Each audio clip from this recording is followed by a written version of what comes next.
أعوذ بالله من الشيطان الرجيم. بسم الله الرحمن الرحيم.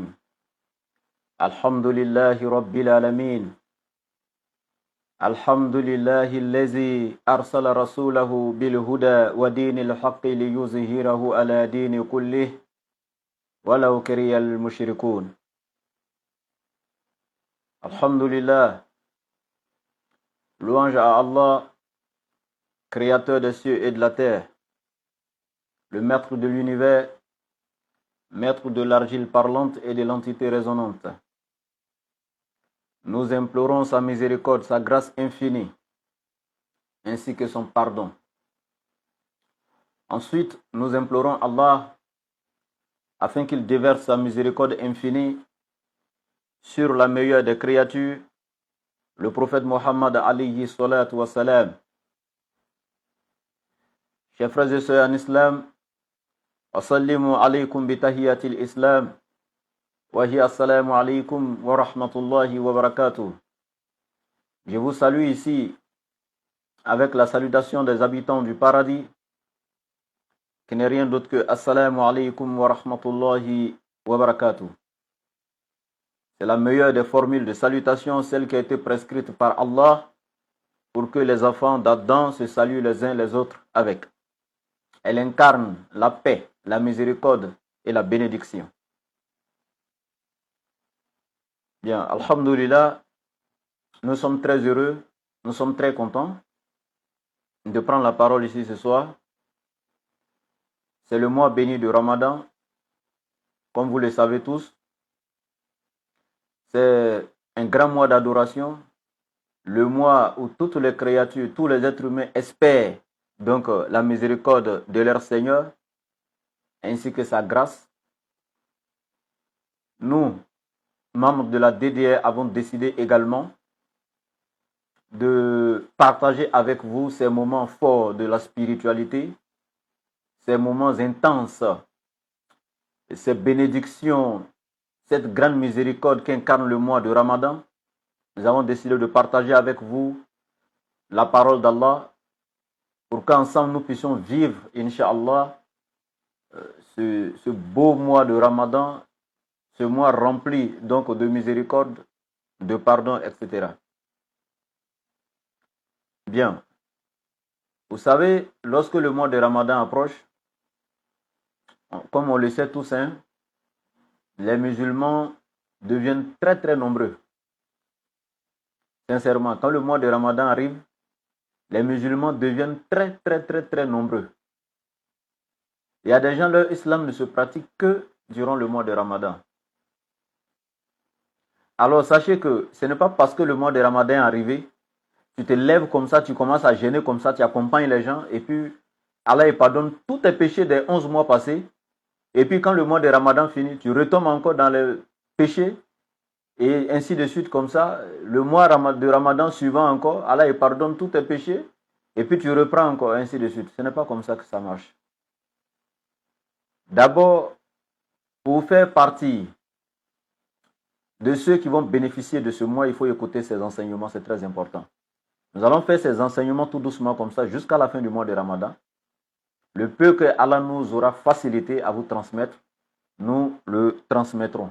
Nous vous demandons également aussi de rester attentifs. Les débats, d'accord, tout le temps, la Bible ici, le Coran là-bas, d'accord. Mais ici, nous sommes dans un cadre spécifique, un cadre très important. Oui, aller avec la Bible, montrer que les chrétiens sont dans l'erreur. Mais ici, nous sommes, c'est-à-dire qu'Allah nous a fait une grâce. Les mérites du mois de Ramadan, c'est-à-dire qu'on va en détailler de suite là, vous allez voir. C'est tellement immense que ce mois ne doit pas passer comme ça. Et puis on sera là tout simplement concentré sur les autres et nous oublier nous-mêmes. Non, ce mois-là n'est pas pour les chrétiens. Ce n'est pas pour les idolâtres. Ce n'est pas pour les athées. Ce n'est pas pour les kémites. Ce mois est pour nous, les musulmans. C'est pour nous. Donc c'est un mois durant lequel on doit se concentrer sur nous-mêmes. Durant lequel on doit se concentrer sur le Coran. Et vous allez comprendre pourquoi. On doit se concentrer dans l'adoration, les actes surrogatoires, que ce soit les écrits, que ce soit la lecture coranique, que ce soit la salat, etc., etc. Dans ce mois, le musulman doit être celui qui se donne à fond dans la cause d'Allah. Et je ne dis pas qu'après le Ramadan, il doit arrêter tout cela. Non.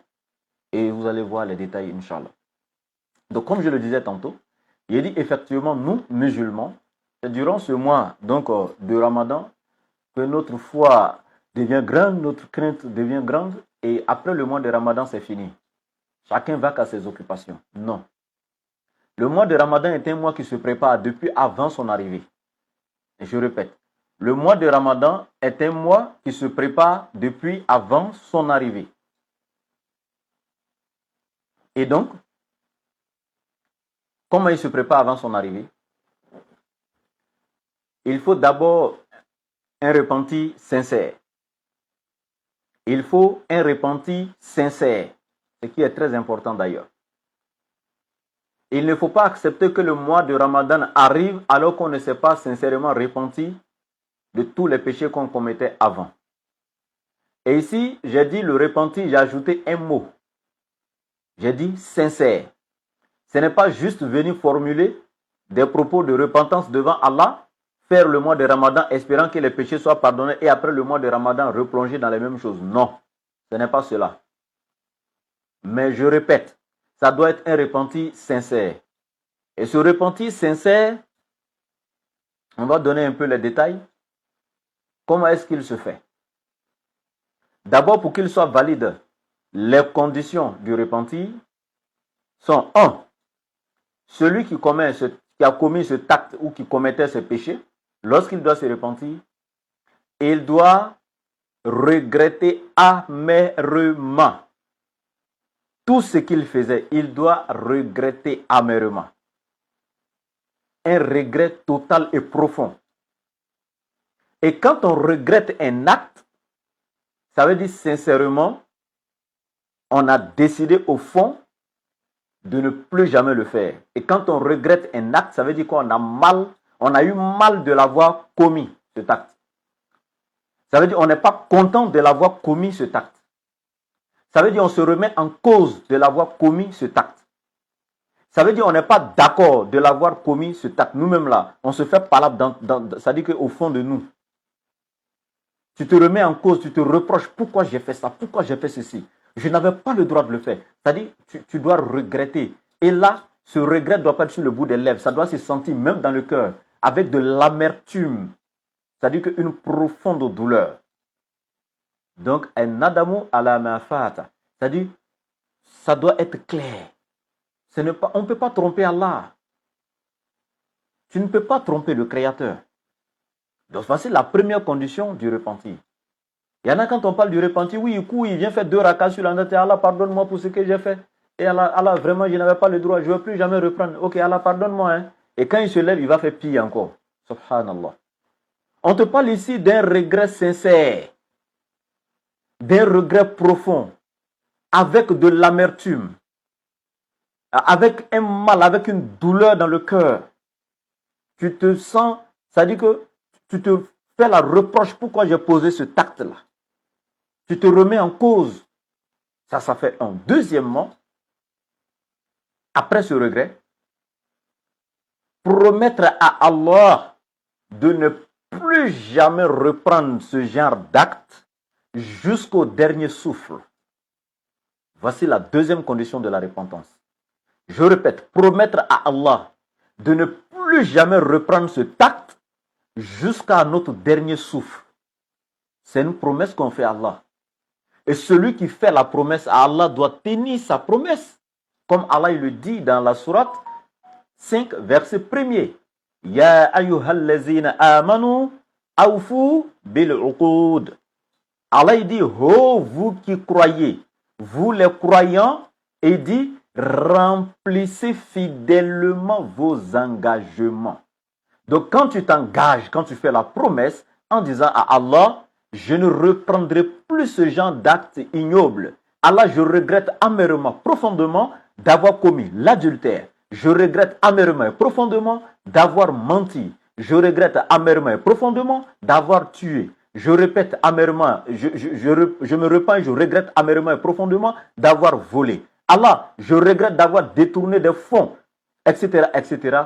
Donc quand tu regrettes, et qu'avec les larmes aux yeux, le cœur qui frémit, avec la douleur, avec le regret sincère, tu te repens, ça fait un. Deuxièmement, tu promets à Allah de ne plus jamais reprendre ce acte jusqu'au dernier souffle. Allah, je te promets que je mourrai dans la lutte contre mon nafs, je ne me laisserai plus tenter, aller facilement encore aller commettre cet acte comme je l'ai fait avant. Allah, je te promets de ne plus jamais reprendre ça, etc., etc. C'est la deuxième condition du repenti. La troisième condition, c'est d'arrêter immédiatement et à l'instant T de commettre cet acte ignoble que l'on commettait avant.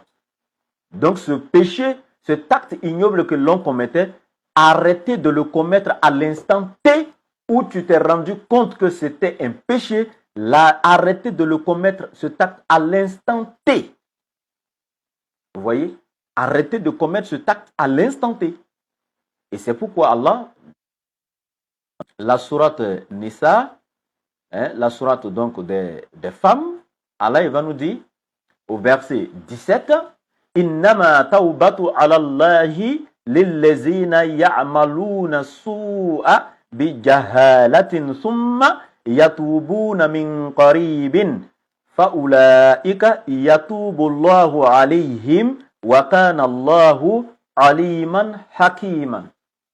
Donc Allah nous dit dans ce verset 17 donc de la sourate 4, Innama tawbatu ala Allahi lillazina ya'maluna su'a bi jahalatin.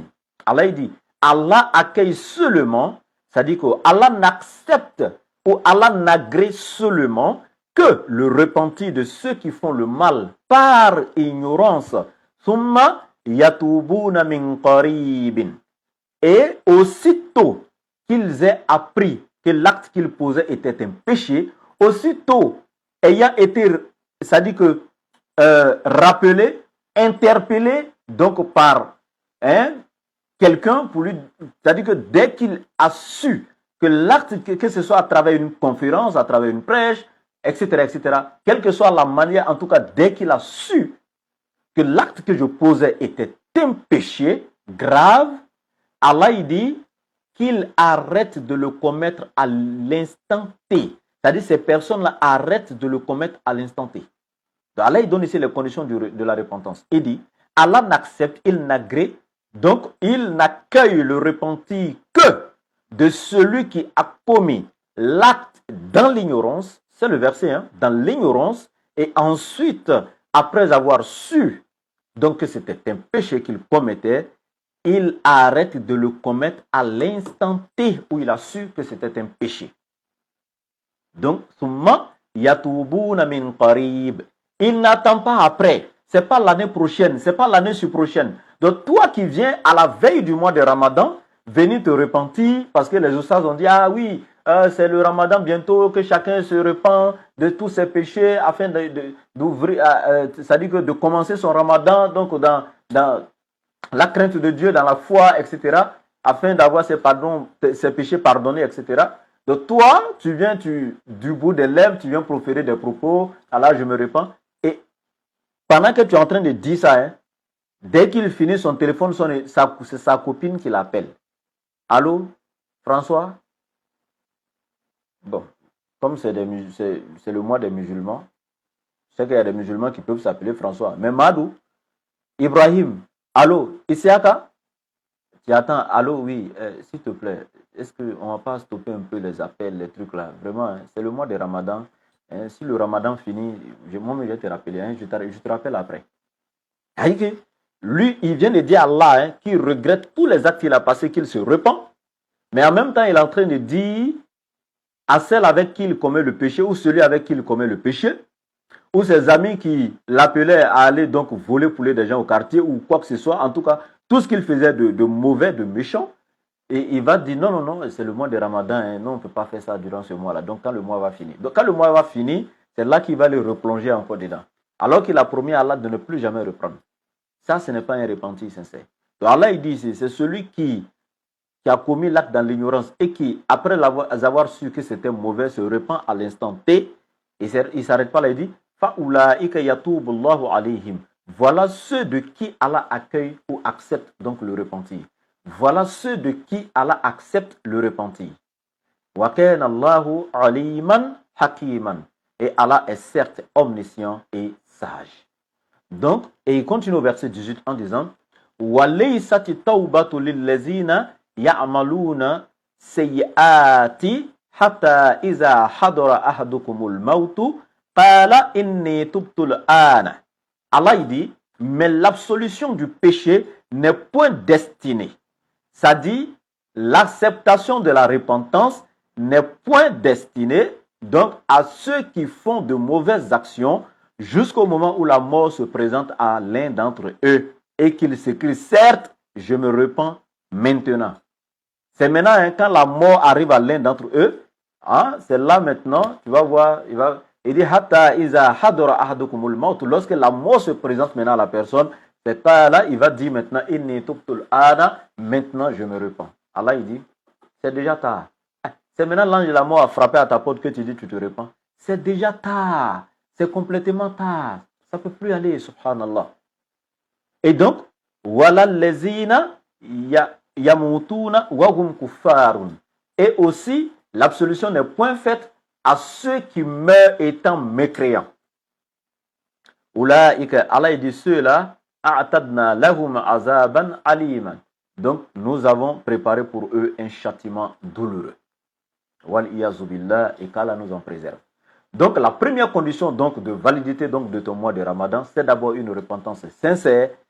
Donc dans la veille ou l'approche du mois de Ramadan, il faut donc se repentir sincèrement de tous ces péchés, de tous les mauvais actes que l'on commettait avant, promettre à Allah de ne plus jamais revenir dessus et donc arrêter de les commettre, ces actes-là, à l'instant T où l'on a su donc, que c'était mauvais. Ça fait un. Deuxièmement, après donc avoir créé ce lien avec ton créateur, donc sur le plan vertical, après t'être repenti donc sur le plan vertical, il faut maintenant sur le plan horizontal établir tout, donc un lien voilà, de réconciliation, de repentance aussi, de pardon, etc. avec ton entourage. Commençant déjà par ta famille, tes amis, tes connaissances, toute personne que tu as pu offenser. Il ne faudrait pas que le mois de Ramadan arrive alors que tu as un grief avec quelqu'un. Jamais de la vie. Il ne faudrait pas que le mois de Ramadan arrive alors que tu n'as pas encore résolu ton problème avec celui ou celle que tu as offensé. Jamais. Il faut la repentance avec Allah et ensuite la demande de pardon, présenter ses excuses en toute humilité auprès de tous ceux que l'on a pu donc offenser, léser, blesser, etc. Il faut avoir obtenu, en d'autres termes, qu'ils acceptent de te pardonner. Sinon, ce n'est pas bon. Parce qu'Allah ne te pardonnera que si celui que tu as offensé te pardonne. Allah ne te pardonnera que si celui que tu as volé te pardonne. Alors, chers frères et sœurs en islam, donc nous savons tous, ma soeur, tu es une jeune femme mariée. Ton mari n'est pas content de toi. Parce que tu n'es pas soumise. Tu ne le respectes pas. Quand il dit 1, tu dis 2. Monsieur est mécontent. Et toi, cela ne t'intéresse pas. Hein? Quand tu le vois dans ton cœur, tu ne fais que lui dire, oh, va au diable, c'est ton problème. Quand ce n'est pas Paul, c'est Pierre. Mais quand Ramadan arrive, oh, tu es la meilleure de toutes les filles bien voilées du quartier.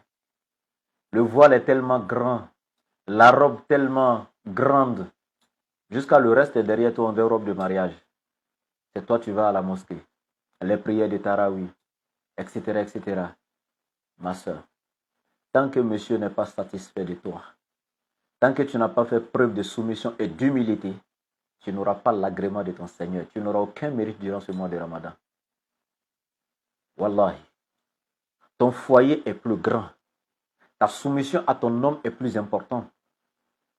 Tu te repens sincèrement de toutes les fautes que tu as commises devant Allah et tu vas en toute humilité t'excuser, demander pardon à ton homme, obtenir son pardon.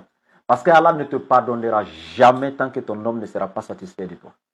Quels que soient les efforts que tu fourniras dans le mois de Ramadan, quel que soit ce que tu feras dans ton ménage, tant que tu n'as pas obtenu la satisfaction de ton homme durant ce mois, tu n'auras aucun mérite de ce mois. Et tous les savants de ce monde sont unanimes là-dessus.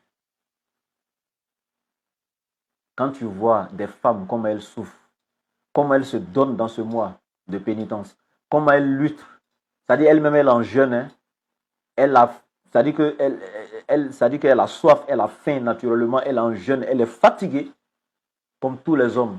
Mais c'est elle qui est dans la cuisine, hein, dans la chaleur, dans la fumée. Tout ça pour essayer de concocter quelque chose pour la rupture. Tard la nuit, pendant que les gens se reposent, à 2 heures du matin, 3 heures du matin, elle est déjà dans la cuisine. Et essayer de faire un petit truc donc pour le souhour, etc. La femme ne fait que travailler durant ce mois du premier au dernier jour. Il y a des femmes qui souffrent, mais malheureusement qui ne savent pas que derrière cette souffrance, elles n'auront aucun mérite parce que leur homme n'est pas satisfait d'elle. Parce que quand monsieur dit un, elle dit deux, parce qu'elle est insoumise à son homme. Maman, ma soeur, s'il te plaît, chères épouses, soyez soumises. Repentez-vous, vous avez encore le temps. Rien n'est perdu. Vous qui écoutez le message, allez-y vous excuser auprès de vos hommes. Demandez-leur pardon. Demandez-leur pardon. Soumettez-vous. Reprenez vos responsabilités de femmes musulmanes. Remplissez vos devoirs envers vos maris. Avant de réclamer ses droits, il faut d'abord accomplir ses devoirs. Sois cette femme soumise. Monsieur, ta femme que tu as mariée n'est pas une esclave. Parce que tu es le chef de famille. Tu as le pouvoir. Tu ne fais que l'offenser. Tu la blesses. Tu l'as lésée sur tous les plans. Tu ne fais que la tromper. C'est-à-dire que tu l'humilies, tu la rabaisses. Tu ne fais que la faire souffrir parce que tu as le pouvoir, parce qu'elle n'a nulle part où aller souvent, etc. etc. Subhanallah. Et toi, tu viens t'asseoir devant Allah dans ce mois béni de Ramadan. Allah, pardonne-moi. Oui, Allah, il dit, celle que tu as offensée, ta femme, tue ton orgueil, tue ta fierté en toi et va t'excuser auprès de ta femme en ce qui concerne tes manquements envers elle. C'est ça la grandeur d'un homme. Un homme mature, c'est celui-là qui est capable de regarder sa femme dans ses yeux et dire, vraiment, ma chérie, je m'excuse. C'est moi qui suis en tort. Je n'aurais pas dû réagir avec toi comme ça, mais je m'excuse. Ça ne te rabaisse pas. Ça te rend fort. C'est ce genre d'homme que la femme est prête à se sacrifier pour lui jusqu'à sa mort. Ça ne fait que renforcer l'amour entre vous. Le lien. Elle se retrouve avec un homme mature, digne de ce nom. C'est celui-là qu'elle est prête à respecter jusqu'à sa mort. Mais un homme qui ne reconnaît jamais son erreur. Parce qu'il est le chef. Quand il dit A, c'est A. Quand il dit c'est rouge alors que c'est noir, la femme doit forcément dire que c'est rouge, etc. Non, ce n'est pas comme ça. Allah ne te donne pas le pouvoir de la traiter comme une esclave. Mon frère, c'est aussi un devoir pour toi, pour tous tes manquements envers ton épouse, de t'excuser, de recoller les morceaux avec elle au début de ce mois béni de Ramadan. Rien n'est encore perdu. Tu n'as pas pu faire avant. Nous sommes aujourd'hui le second jour du mois de Ramadan, le deuxième jour. Tu as encore le temps de recoller les morceaux. Subhanallah. N'acceptez pas que ce mois-là passe comme ça. Ok.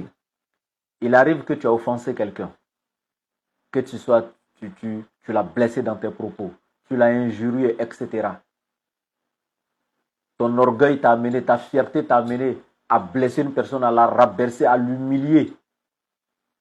Entre toi et la personne, il n'y avait plus bonjour ni bonsoir. Vous vous dépassez dans le quartier comme ça, tu trouves que tu es plus important que la personne. Le mois de Ramadan est arrivé, va t'excuser. Va demander pardon pour tes manquements. Parce que si tu ne le fais pas et que réellement, c'est toi, tu n'es pas la victime, mais au contraire, tu es le coupable. C'est toi, tu as tort, c'est toi, tu n'as pas raison. Et toi, tu t'agenouilles devant Allah, qu'il te pardonne, alors que tu es en train d'offenser les autres. Allah ne te pardonnera pas tant que les autres ne t'ont pas pardonné, tant que ceux qui ont été victimes ne t'ont pas pardonné, tant que ceux que tu as offensés, que tu as blessés ne t'ont pas pardonné, Allah ne t'accordera jamais son pardon. C'est très important. Cette année, nous allons faire le tafsir du mois de Ramadan, Inch'Allah, ensemble. Même si on va les verser par verset, etc. Ça dépendra. Hein? Parce que moi, j'aime tellement les détails. Quand je prends un sujet, j'aime tellement les détails que ça n'avance pas. Mais bon, Inch'Allah, on va aller tout doucement. Ce sera le tafsir spécial de la DDR, donc du mois de Ramadan 2024, Inch'Allah.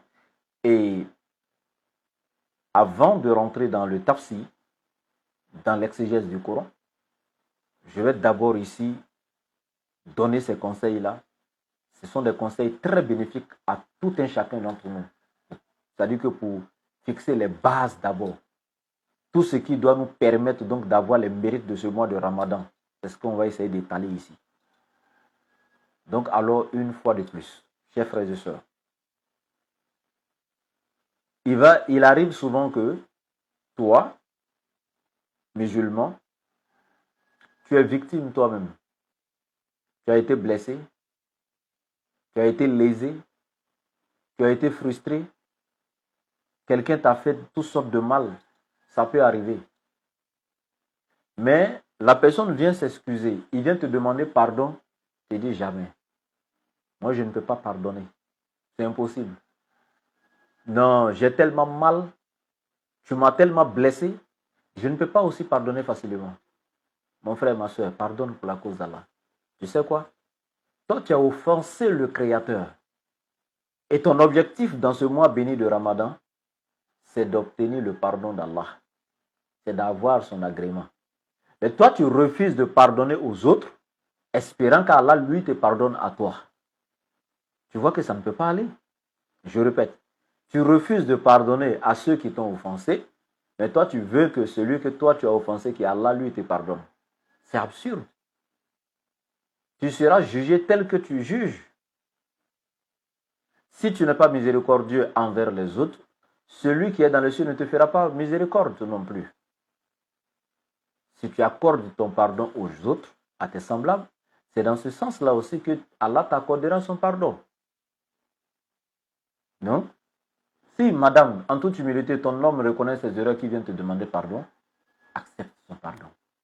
Monsieur, si ta femme vient te demander pardon, accepte son pardon. Mon frère, ma soeur, tu as offensé papa et maman, tu as blessé tes parents, tu les as fait souffrir. Maintenant, va demander pardon. Va demander pardon. Cher papa, chère maman, ton enfant a reconnu son erreur. Il s'est repenti sincèrement. Il t'a demandé pardon. Il regrette avec beaucoup d'amertume. Accepte son pardon. Aide-le à devenir meilleur. Ne le rejette pas. C'est la chair de ta chair. C'est le sang de ton sang. Ok.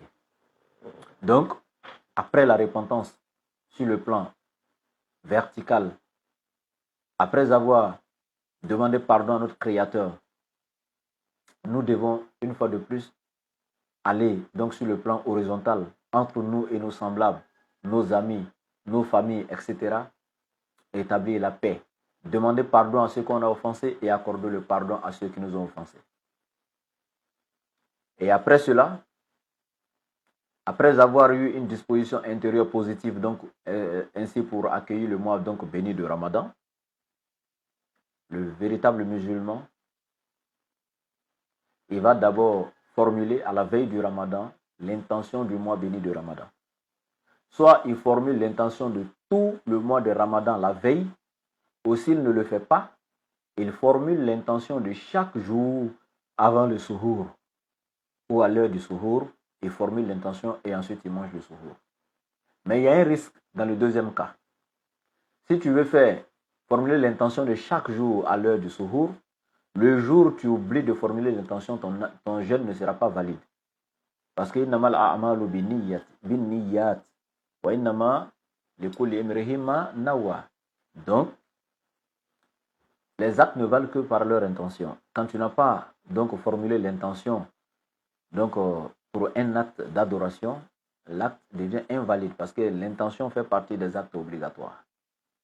Donc, ce qui est mieux, c'est que la veille du mois de Ramadan, tu formules l'intention pour tout le mois de Ramadan. C'est ce qui est mieux.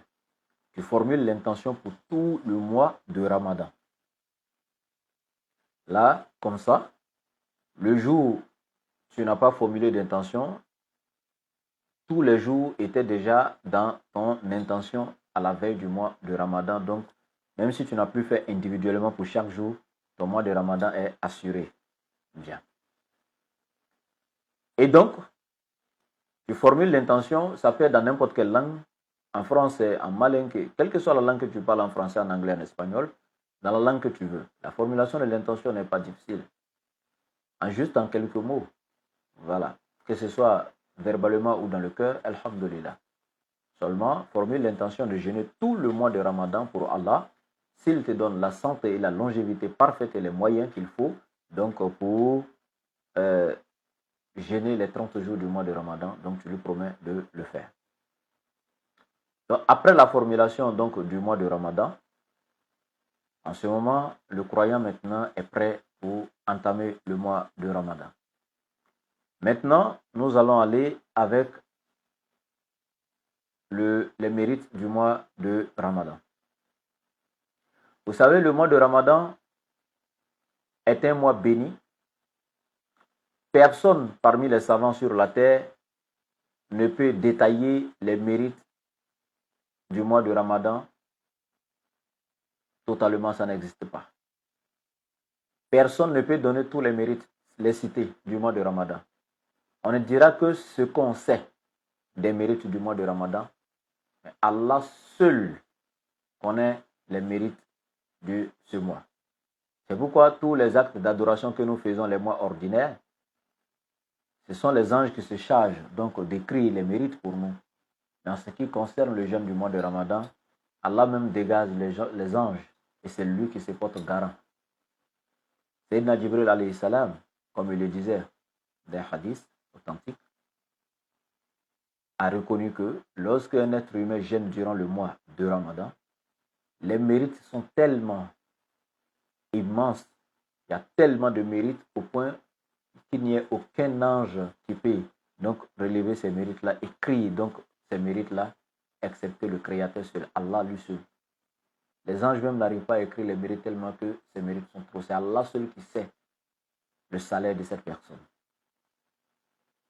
Et donc, il y a plusieurs détails à donner en ce qui concerne les mérites donc, du mois de Ramadan. Nous allons donner quelques-uns. D'abord, il faut dire, en particulier, c'est un mois qui est lui-même déjà, le fait qu'on dit le mois de Ramadan, il est déjà sacré parce qu'il y a eu beaucoup d'événements qui ont été faits dans ce mois-là. Et on va en citer après. Et encore, il y a encore une nuit dans ce mois qui est encore mieux que 1000 mois d'adoration, qui est la nuit de Laylatul Qadr. Et donc, le mois déjà, lui-même, le mois en lui-même, il est déjà un grand mois, un mois très, très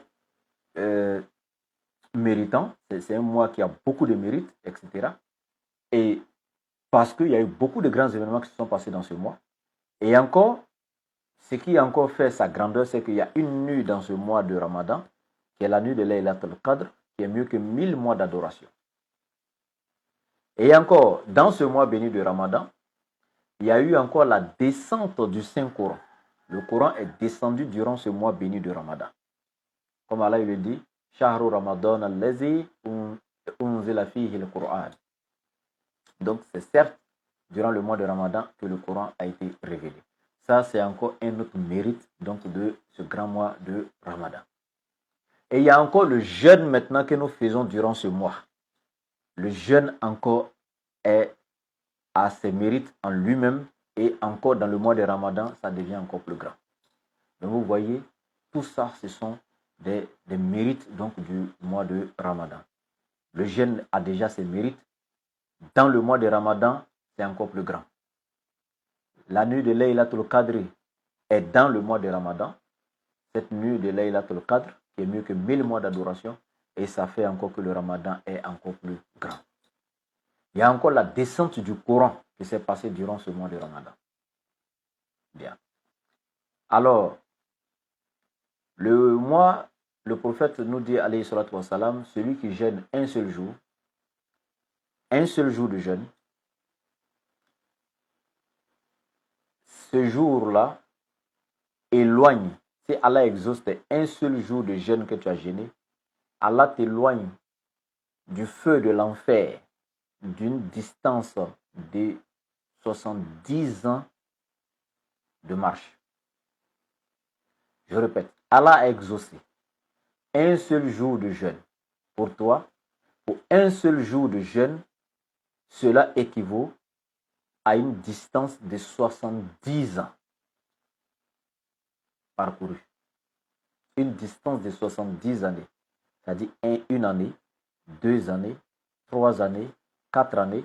C'est-à-dire quelqu'un qui voyage, par exemple, ou qui a parcouru 70 ans sans interrompre sa marche, sans se reposer. C'est-à-dire que tu as parcouru 70 ans. Regardez, imaginez la distance. Pendant 70 années. Et c'est cette distance que Allah y met entre toi et l'enfer pour un seul jour. 70 ans. Pour 2 jours, 70 ans encore. Pour 3 jours, 70 ans encore. Multipliez 70 années fois 29 ou fois 30 jours. Le nombre d'années que vous trouverez, imaginez-vous cette distance entre vous et l'enfer. Subhanallah. Et encore, ce mois béni de Ramadan, durant ce mois, Allah y ferme toutes les portes de l'enfer et ouvre seulement que les portes du paradis. Tous les démons sont enchaînés, comme vous l'entendez bien sûr, chaque année. Malgré ça, toi tu n'as pas pu, dans le mois où les démons sont enchaînés, où les portes de l'enfer sont fermées, toi tu n'as pas pu avoir la grâce de Dieu. Dans quel autre mois tu auras la grâce de Dieu? Là où les démons maintenant seront libres, là où les portes de l'enfer seront ouvertes, c'est en ce moment que toi tu auras l'agrément d'Allah. Dans le mois où tous les démons sont enchaînés, tu n'as pas pu avoir l'agrément d'Allah. Dans le mois où les portes de l'enfer sont fermées, toi tu n'as pas pu avoir l'agrément d'Allah. Subhanallah. Subhanallah. Alors, chers frères et sœurs en islam, c'est le mois là, c'est le mois de Ramadan. Il y a des gens comme toi qui ont cherché, qui ont fait des bénédictions pour pouvoir voir ce mois. Ils ont jeûné l'année dernière avec nous. Ils avaient bel et bien voulu jeûner cette année avec nous. Allah n'a pas permis cela. Nous sommes allés les enterrer. Nous sommes allés devant leurs portes, dans leurs différentes familles respectives pour aller présenter nos condoléances. Qu'est-ce qu'ils ont fait à Allah pour ne pas voir ce mois? Et qu'est-ce que toi tu as donné à Allah pour pouvoir voir ce mois? Si Allah t'a fait une grâce. Si par la grâce d'Allah, toi tu as pu voir ce mois de tes yeux, mon frère, ma soeur, qu'est-ce que tu attends? Qu'est-ce que tu attends pour récolter les mérites de ce mois? Alors, je répète, le mois où les anges sont à la disposition des croyants, sont dévoués, prêts avec la permission d'Allah à griller le repentir de chacun d'entre nous. Les anges prient pour nous avec la permission d'Allah. Le monde, ici, la terre est remplie d'anges du paradis devant la porte de chaque croyant. Subhanallah. Pendant que les démons sont tous enchaînés, le diable et ses suppôts, l'enfer est fermé. Durant ce mois, toi, la seule chose que tu as trouvé à faire, c'est d'encore continuer à manger et à boire, d'encore continuer à aller en boîte, d'encore continuer à aller dans les maquis, aller voir, c'est-à-dire que aller dans les hôtels avec des femmes que tu n'as pas épousées, l'adultère, la fornication, dans ce mois béni de Ramadan. Chers frères et sœurs, quand est-ce que nous allons prendre conscience? Est-ce qu'on avait encore à prêcher à un être humain après qu'il ait vu un de ses semblables enveloppé d'un linceul, aller derrière la ville, le mettre dans un trou, verser près d'une tonne de sable sur lui et revenir le laisser là-bas? Est-ce qu'on devrait encore prêcher à un être humain qui a assisté à une scène pareille? La mort ne suffit-elle pas comme une prêche pour nous? Elle ne suffit pas pour nous de prendre une bonne conscience, nous repentir sincèrement, quitter le péché et venir sur le chemin de la bonté, le chemin de la rectitude, de la guidance, œuvrer dans le bien pour Allah? chers frères et sœurs. Vous savez, Allah nous a tellement fait grâce au point où un jour le prophète salam dans sa mosquée a dit Amin 3 fois. Mais les gens n'ont pas compris pourquoi il a dit Amin, Amin, Amin. Et après on lui pose la question. Il répond en ces termes. C'était Sayyidina Jibril alayhi salam qui lui faisait une révélation. En disant ceci, si Allah t'a permis à toi, un être humain, d'avoir auprès de toi tes deux parents, ton père et ta mère, qui ont eu la chance de vivre et atteindre un âge très avancé à tes côtés, l'âge de la vieillesse, ou l'un d'entre eux a atteint l'âge de la vieillesse à tes côtés, et que toi, tu n'as pas pu les servir, tu n'as pas pu leur être soumis, tu n'as pas pu soutenir, aider tes parents, tu n'as pas pu les entretenir au point d'avoir l'agrément d'Allah, il dit, puisses-tu ne jamais être parmi les habitants du paradis. Tu seras du nombre des plus grands perdants. Et le prophète répond Amin. En fait, pour vous dire tout simplement, quand Allah te donne la chance d'avoir tes deux parents à tes côtés, ou d'avoir l'un d'entre eux à tes côtés, sache que Wallahi, c'est une grâce. Les portes du paradis te sont largement ouvertes. Tu as la chance d'avoir ton père ou ta mère à tes côtés, les portes du paradis te sont grandement ouvertes. Surtout dans l'âge avancé. Quand Allah dit وَقَضَى رَبُّكَ أَلَّا تَعْبُدُوا إِلَّا إِيَّاهُ وَبِالْوَالِدَيْنِ إِحْسَانًا إِمَّا يَبْلُغَنَّ عِندَكَ الْكِبَرَ أَحَدُهُمَا أَوْ كِلَاهُمَا فَقُل لَّهُمَا قَوْلًا كَرِيمًا وَلَا تَنْهَرْهُمَا وَقُل لَّهُمَا قَوْلًا كَرِيمًا فَلَا تَنْهَرْهُمَا وَاخْفِضْ لَهُمَا جَنَاحَ الذُّلِّ مِنَ الرَّحْمَةِ. Excusez, le verset m'échappe un peu, mais je pense que ça viendra. Donc, pour vous dire tout simplement, Allah il dit qu'il a décrété. وَقَضَى رَبُّكَ أَلَّا تَعْبُدُوا إِلَّا إِيَّاهُ. Allah a décrété. Rien ne doit être adoré. Rien ne doit lui être associé. Rien ne doit être adoré en dehors d'Allah.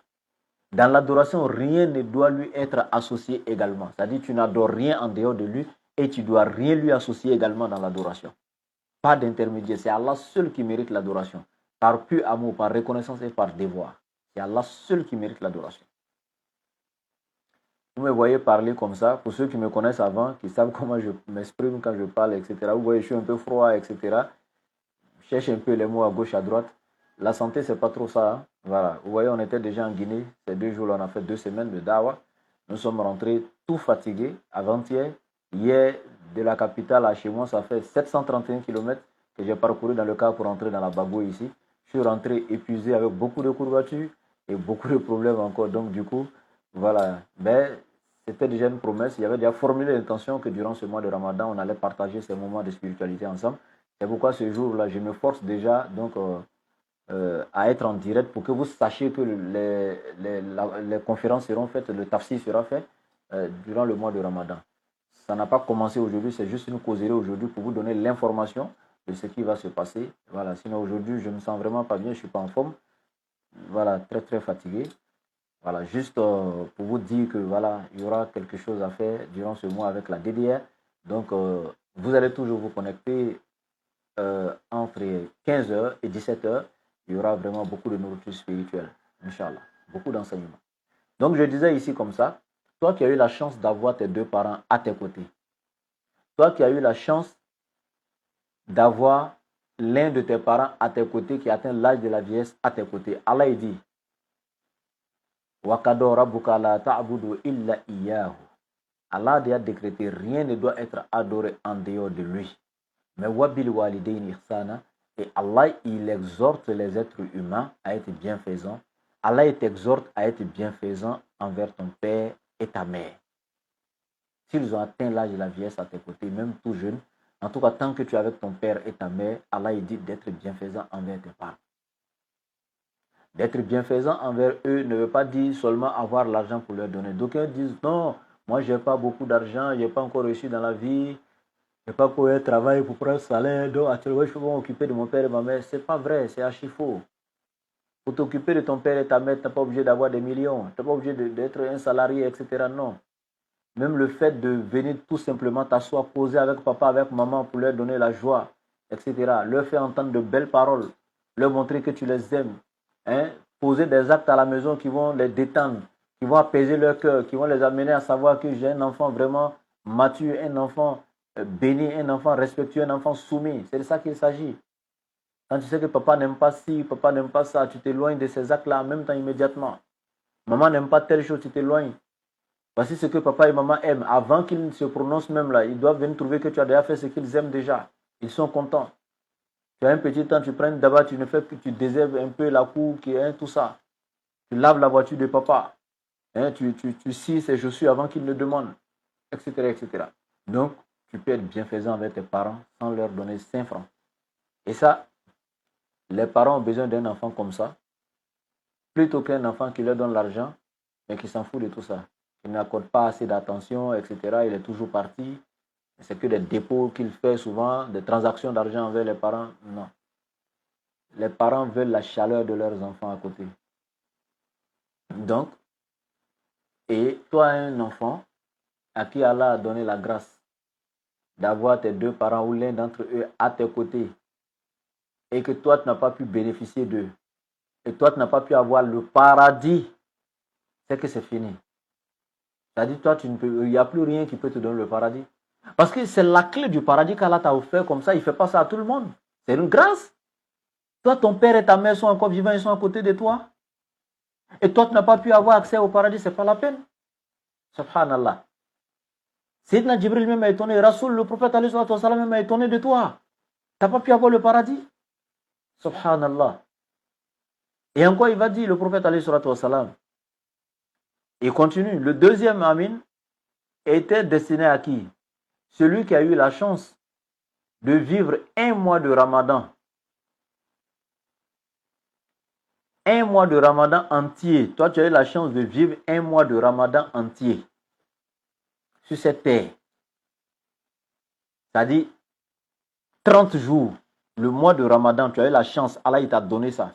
Du 1er au 30e jour de Ramadan, tu as vécu ça dans la santé. Avec tous les moyens, toutes les possibilités de pouvoir jeûner, etc. et tout. Un seul mois de Ramadan dans ta vie. Et cela ne t'a pas garanti le paradis, c'est que ce n'est pas la peine. Tu n'as pas pu avoir le pardon et l'agrément de ton Seigneur. Tu as eu un mois de Ramadan, 30 jours. Tu n'as pas pu avoir l'agrément de ton Seigneur. Tu seras du nombre des plus grands perdants le jour de Yawm al-Qiyamah. Voilà.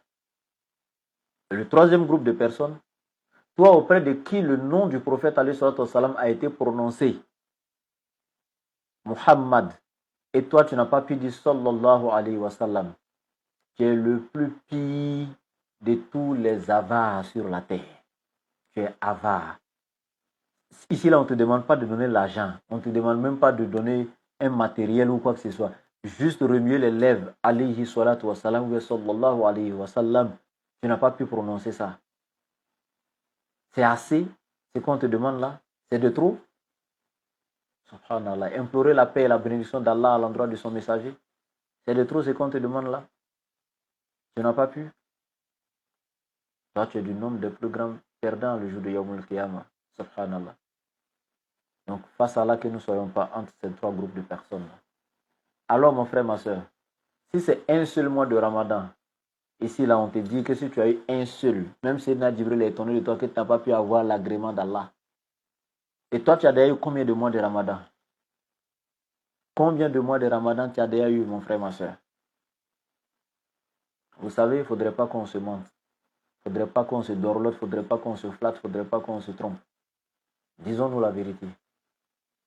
Il est temps, ce n'est que le deuxième jour. Repentons-nous sincèrement. Purifions notre foi. Soyons sincères dans les adorations que nous allons faire. Si nous nous repentons et nous décidons devant Allah de ne plus jamais revenir sur le péché après le Ramadan, faisons l'effort. Faisons le plus grand de tous les combats, qui est le combat contre c'est-à-dire que notre âme et ses désirs. combattons notre âme de ne pas aller vers les désirs, vers ses désirs, les désirs charnels, etc. C'est une lutte perpétuelle jusqu'à notre dernier souffle.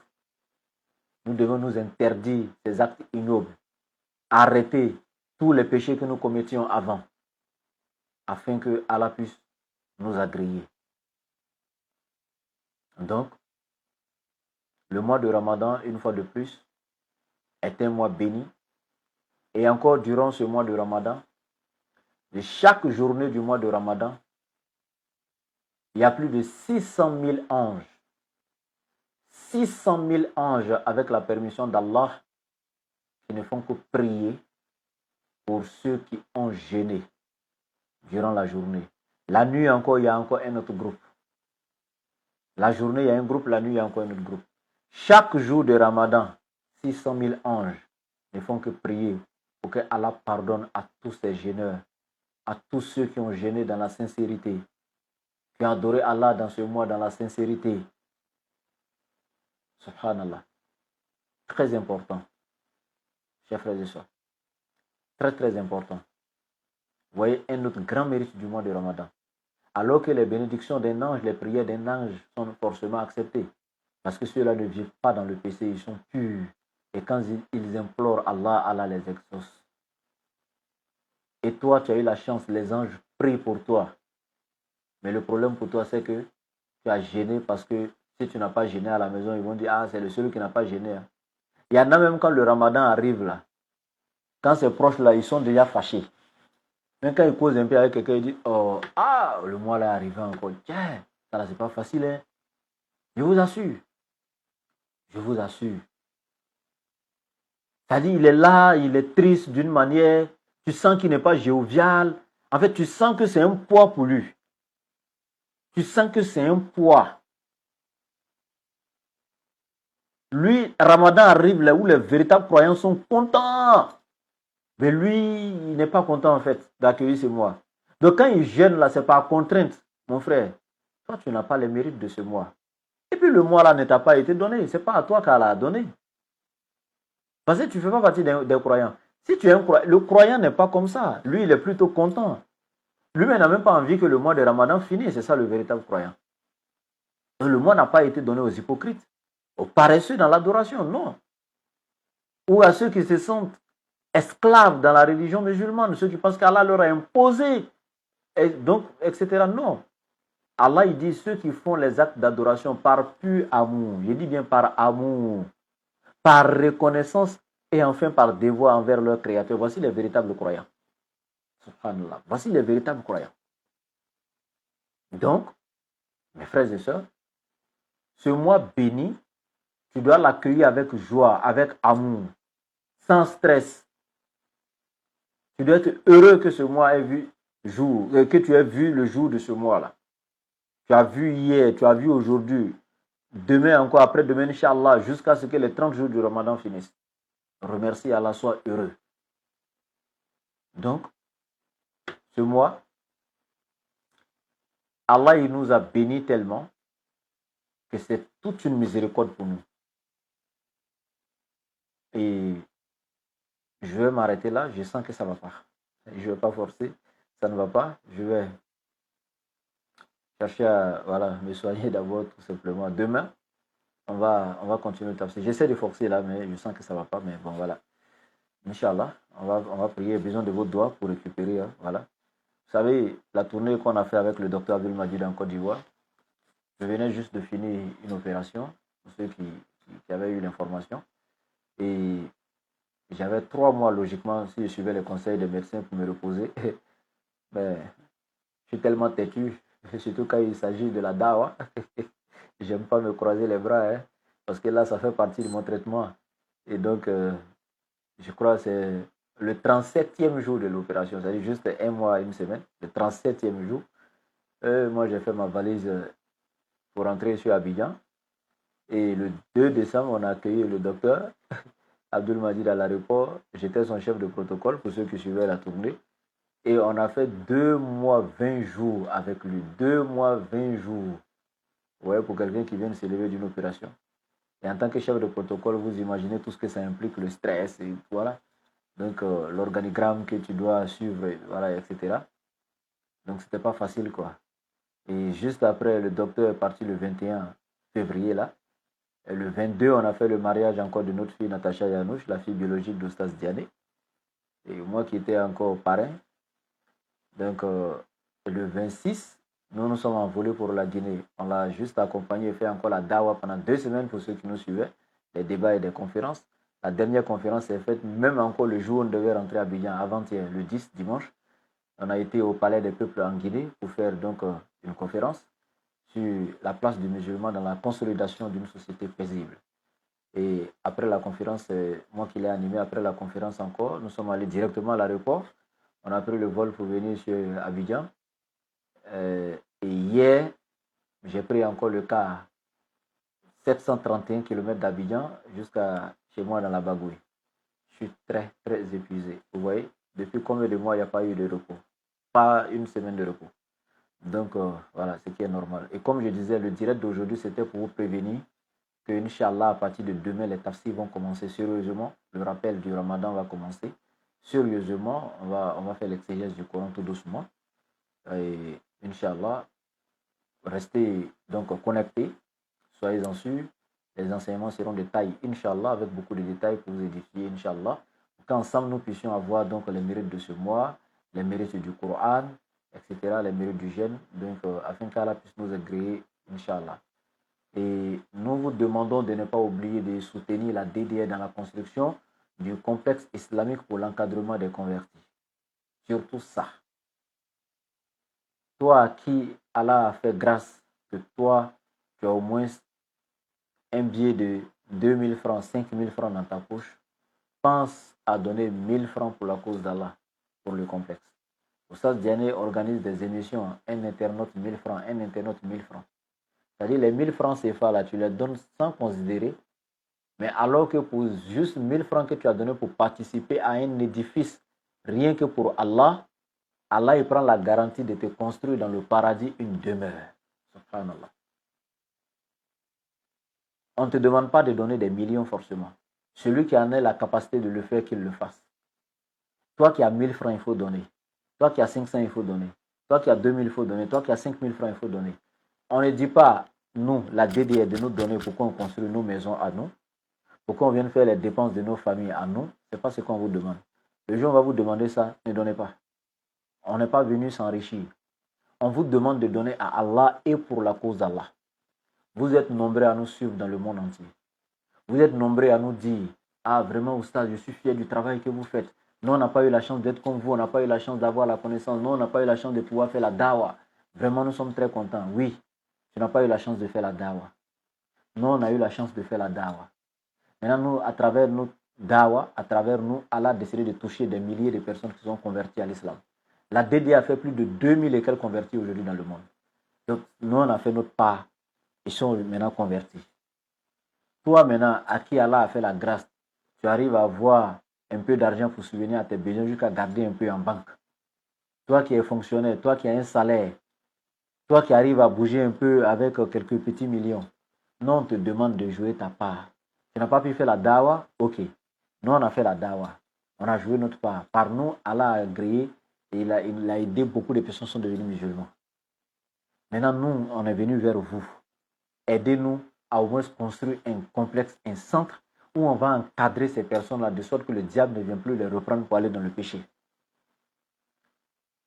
Ça, c'est une noble cause et la meilleure de toutes les causes. Parce qu'Allah il dit, il n'y a pas plus grand travail sur la terre, il n'y a pas plus belle parole que quelqu'un proférera plus que celui qui appelle, plus mieux que celui qui appelle les gens à Allah. Et qui profère plus belle parole que celui qui appelle à Allah.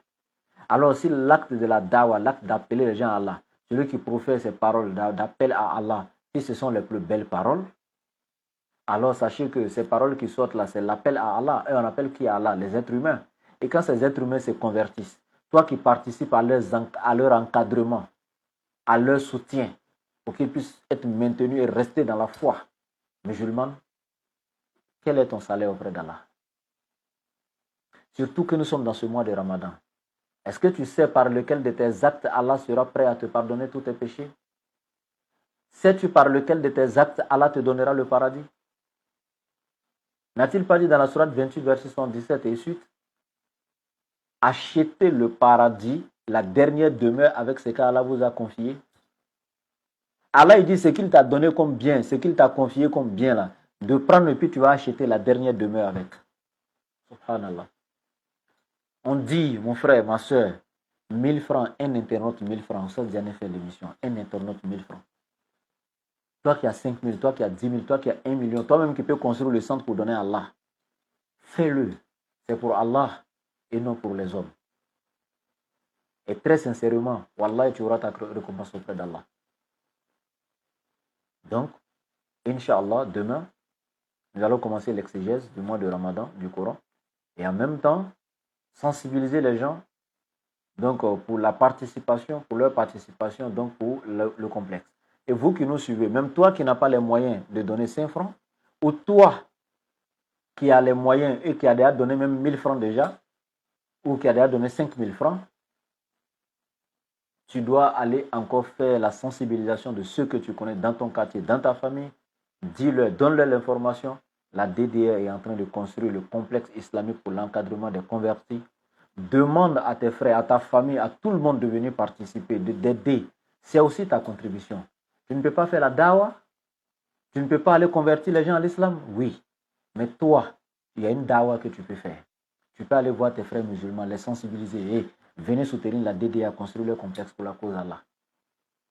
Vous dépensez dans beaucoup de choses inutiles. Mais voici une chose utile qui peut changer votre vie ici-bas comme dans l'au-delà.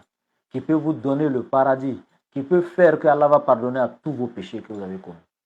Imaginez-vous combien de milliers de personnes passeront dans ce centre. Les convertis même d'abord pour aller purifier leur foi, aller s'enraciner dans donc, la religion musulmane, aller apprendre, connaître leur religion. Combien de milliers de personnes vont passer là? Et pour chaque personne qui passe là, imaginez le mérite que vous avez sur chaque personne. Combien d'imams, de chouyouk, de grands savants viendront ici dans ce centre-là pour donner des cours islamiques? Combien de personnes? Et ça ne sera pas 1 an, 2 ans, 3 ans seulement, de génération en génération. Même si vous êtes déjà mort, ça on appelle ça Sodakatul Jariya. C'est-à-dire une aumône perpétuelle qui ne se coupe pas. C'est le meilleur des investissements. Subhanallah. Quand tu as investi ici dans un projet de ce monde, le jour où le projet s'écroule, le jour où la société tombe, tout est fini. Tu reprends à zéro. Mais ici, là, c'est un projet, c'est-à-dire que c'est perpétuel en fait. C'est une sadakat perpétuelle qui ne s'interrompt pas. Même après ta mort, ça continue jusqu'au jour de Yawm al-Qiyamah. Mon frère, ma soeur, tu as au moins 1000 francs que tu peux donner pour la cause d'Allah. Ne donne pas à Oussaz Ibrahim, ne donne pas à Ismaël Akan, ne donne pas à Oussaz Diané. Donne à Allah. Contribue à la construction du complexe islamique pour l'encadrement des convertis. Afin que Allah puisse construire pour toi une demeure dans le paradis. Allah, il dit ce qu'il t'a donné comme bienfait, comme un peu d'argent. Il dit de prendre pour acheter la dernière demeure avec le paradis. Qu'est-ce que tu attends? Wallahu yad'u ila daris salam. Allah vous appelle à la demeure de la paix qui est le paradis. Qu'est-ce que vous attendez? Hal adullukum ala tijaratin tunjikum min azabin alim tu'minuna billahi wa rasulihi wa tujahiduna fi sabilillahi bi amwalikum wa anfusikum. Allah dit, vous montrerai-je un commerce? Écoutez, un commerce qui va vous éloigner de l'enfer. Ce sera un voile entre vous et le feu de l'enfer. Allah dit, ce commerce-là est lequel? C'est de croire en Allah et en son messager. Et ensuite, dépenser, lutter dans la cause d'Allah avec ton bien et ta personne. Ou tes biens et ta personne. Avec ce qu'Allah t'a octroyé comme bien. Allah dit de dépenser pour sa cause avec, subhanallah. Allah dit de dépenser pour sa cause avec tes biens et ta personne. Donc pendant que tu as déjà donné 10 000, ta personne là, tu la prends. Toi-même, tu vas voir tes amis qui sont un peu bien placés aussi. Et que ce soit les opérateurs économiques, tes amis donc au travail, etc. Tes collègues, essaie de voir dans le quartier les commerçants. Mobilise les gens, motive les gens à participer à la construction de cet édifice-là pour Allah. Cette grande mosquée qui sera là, ces salles de classe de formation qui seront là, c'est pour Allah. Allah dit wa annal masajida lillah. La mosquée est pour Allah.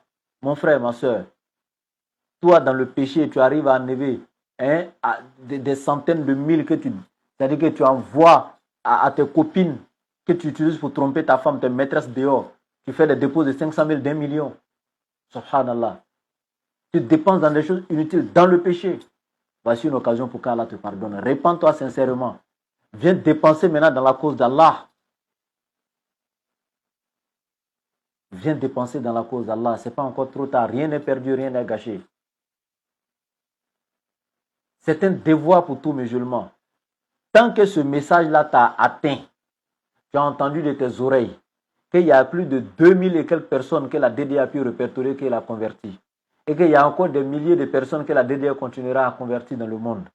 Tant que ce message t'a atteint, tu as entendu de tes oreilles, et que tu as au moins 1000 francs, 2000, 5000, 10 000, 100 000 sur toi, et que la DDA te dit dans tes 100 000 francs là, tu peux participer, c'est-à-dire que tu peux même participer même avec 100 francs si tu veux. Mais si c'est un dépôt de 200 francs que tu as, fais-le. Wallahi, on va mettre dans la cause d'Allah. Wallahi, on mettra dedans. Mais si c'est 500, tu as donné, mais si c'est 1000 francs, tant que tu entends ce message, ça dit que c'est un devoir, ça doit être un devoir sacré pour toi de contribuer.